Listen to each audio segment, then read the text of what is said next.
నేటి సమాజంలో చాలామంది సమాధిలో 4 ప్రశ్నలు ఉన్నాయి అని చెప్పి ప్రచారం చేస్తూ ఉన్నారు.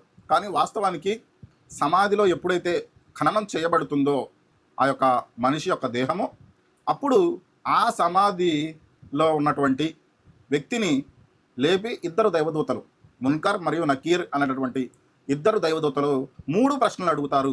మన రబ్బుక, మన దీనుక, మన నబీక, నీ ప్రభువు ఎవరు, నీ యొక్క దీని ఏమిటి, నీ యొక్క నబీ మార్గదర్శకుడు ఎవరు అని చెప్పి 3 ప్రశ్నలు అడుగుతారు. ఎవరైతే ఈ 3 ప్రశ్నలకు సమాధానం చెబుతారో ఆ వ్యక్తితో అంటారు, ఆ స్త్రీతో కానీ పురుషుడితో కానీ ఆ వ్యక్తితో అంటారు, నీకు ఇవి ఎలా తెలుసు అని చెప్పి. ఇది ప్రశ్న కాదు, కేవలం ఒక వివరణ. ఈ 3 ప్రశ్నలు సమాధానాలు చెప్పినందుకు గాను ఆ వ్యక్తితో అంటారు, నీకు ఇవి ఎలా తెలుసు. అప్పుడు ఆ వ్యక్తి సమాధానం చెప్తాడు, నేను ఖురాన్ చదివాను అని.